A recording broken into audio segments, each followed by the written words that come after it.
All right, hello and welcome. Steve Howell here. For today's mogul lesson, I'm going to be teaching you 4 simple ways to spike your real estate business. Now, I'm going to be specifically talking in terms of wholesaling real estate, but these concepts are going to really apply across the board. So just want to welcome you to this mogul lesson, guys. Isn't this a very cool community that you can come and learn nuggets of wisdom daily from people who are actively doing real estate in the business to avoid making some pitfalls? So I want to share with you, like I said, 4 ways to spike your business, because if you're anything like myself, there comes those times in your business, and I know this happened for me a lot early on, where I'm like, okay, like I started to get some momentum, and then things would fall by the wayside for a little while. Then I would start to get momentum, things would fall by the wayside for a little while, and that can get frustrating. And so you may be going through a lull in your business, you may be doing your business part-time, but either way, I think it's safe to assume that you would want a spike in your business, right? And that used to be such a kind of pie in the sky concept for me. I'm like, okay, like that sounds cool, but like, how do I actually go about doing that? So let's just dive in. So the first thing is I want you to really start tracking your production, your income producing activities. And guys, I'm actually out at a park right now, nearby my house, walking around. The sun's out right now, so if I'm squinting in this video, I apologize. So I'm just gonna kind of walk and talk here. So track your production. I want you to start tracking it for the next 30 days. And when I mean production, what is your output? You know, I want you to start tracking how many calls you're making on a daily basis. How many letters or mailers are you sending in the mail that day? How many verbal offers are you making over the phone?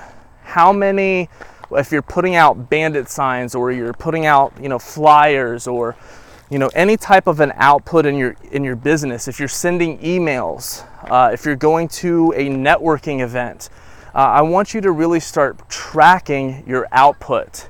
And if you'll do that for the next 30 days, a couple things are going to happen. The most important thing that's going to happen is you're going to start to get a gauge of your activity, and what's going to happen is you're going to see likely why you're getting the results that you're getting. So if you're not yet getting a deal under contract, likely you're going to see lower activity. But if you start to ramp up your activity, you're going to be talking with more sellers, because you're going to be advertising, you're going to be marketing more, you're going to be taking more decisive action. So you can do this very simply in an Excel spreadsheet. You don't have to make it complicated. It doesn't have to be pretty. But the big thing is, you just simply want to make, Monday through Sunday, you want to track what you're doing. If you take a day off or however you run your business, that's fine. But just track what you're doing, and then total those results up at the end of each day and the end of each week. The second thing I want you to do is I want you to set a very realistic goal. See, when I first started, I would, set these goals that were so high. Like I would want to make so many calls in a day, so many offers in a week, but I would never hit those goals, and I would be very discouraged. And when that happens, we're not very motivated. We start beating ourselves up. So I'd rather you set a small goal. Really think about this. Spend some time thinking about what is realistic for you in a given week and each day.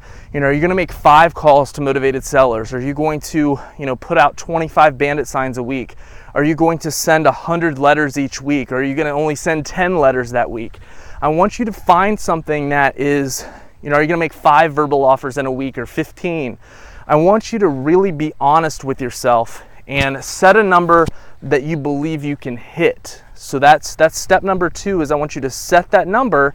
And then as you start to hit that, for 2-3 weeks in a row, then for the latter part of that 30-day time window where you're tracking, I want you to start increasing your production. If you were making 10 calls before, I want you to make 20 calls. So simply by increasing the activity, those income producing activities, you're going to generate momentum in your business. And it's not going to happen overnight, guys. You want to think in like 30, 60, and 90-day chunks. But if you can get yourself to do this for 30 days, you're definitely going to see a spike in your business. it wasn't for me until I started tracking what I was doing. As far, I was like, okay, I need to really figure out, what am I actually producing? And when I started tracking it, I was like, well, I wasn't as productive as I thought. I only sent out so many letters, or I only made so many phone calls. But the other thing that tracking does is you see, it's very evident, why you're getting results or why you're not getting results once you start tracking the daily action that you're taking. This takes 5 minutes to implement. So the third thing that I want you to do is I want you to go after the low-hanging fruit in your business, okay? So what's an easy way to do that? Well, one of the easiest ways to do that is to have a little bit better of a follow-up system.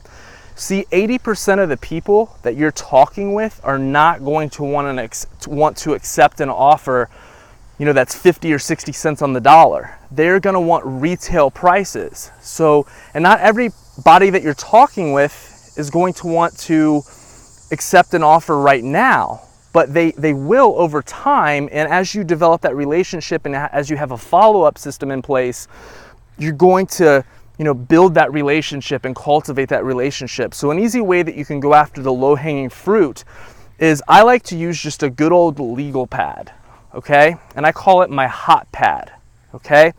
And every lead that you talk to where you're gonna make a verbal offer on that property, or it's somewhat of a hot lead, there's some distress, there's some motivation, I'm taking detailed notes with the seller on the phone. If I'm making a verbal offer, I write down the date and time I make that verbal offer. And, if I tell them I'm going to follow up with them in the next couple of weeks to check in, I'll write that down as well. So an easy way to go after your low-hanging fruit, no matter if you're working probate leads or you're self-generating leads by doing guerrilla marketing, go back and call every lead that you've ever had an appointment with and every lead that you've ever made an offer in. So for example, how would this call go? Just very nonchalant is what I found works best.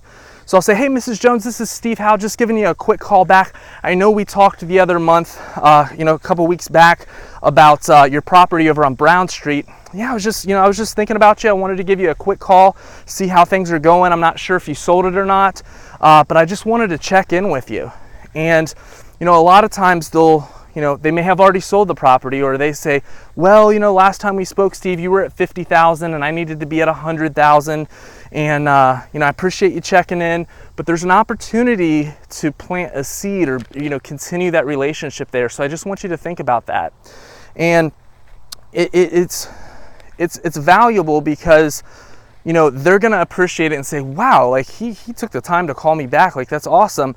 And many times something has happened where they still haven't sold the property. They're still frustrated. And I said, you know what, can you come out and see the property? And there's all sorts of things that can happen. So I want you to call every single lead that you've ever made an offer on or you've ever gone on an appointment, specifically those in the last couple of months. Go through your hot pad and make those phone calls. And that's going to be a great way to stir up some business. And then the next thing that I want you to do, the fourth and final step of this, is I want you to commit to mastery in your marketing. And what I want you to do is I want you to focus only on 1 or 2 lead sources. See, I used to be a jack of all trades and a master of nothing. The truth is, when you're wholesaling, there's a million different ways you can go after motivated sellers. But if you try to be good at all of them right up front, or you jump from strategy to strategy like I did, my first while in the business, you're going to find yourself frustrated getting mediocre results. And I don't want that for you. So, it doesn't matter if you're going after probates, going after foreclosures, pre-foreclosures, tax defaults, or if you're, focusing on, newspaper ads, Google AdWords, bandit signs. I want you to pick 1 or 2 strategies, or you're driving for dollars, you're posting Craigslist ads, whatever it is for you. I want you to focus on 1 or 2 things, my friend, that resonate with you, that you truly feel that you can do in your life, in your business, in your schedule. And I want you to become the master of that in the next 3 to 6 months. I want you to clear out all the clutter and literally just focus on 1 or 2 forms of marketing for the next 6 months. And what you'll find is you will eventually, in your area, you'll become the tax default guy. You'll become the probate guy. When you narrow your focus and commit to mastery, it's amazing what things can happen, because it's so much better to go deep in an area than it is to just go wide. Okay, that's not going to benefit you just by, doing 30 things half-heartedly. Okay, so that is my word of wisdom. 4 very simple ways that you can really start implementing right now. And guys, that's where it starts: action and implementation. So I hope you found value in this video. I love making these for this awesome mogul community. So Steve Howell, I appreciate you, and I will see you. Drop my phone there, everybody. Isn't that a great end to the video? So I will see you in the next training. I appreciate you guys very much.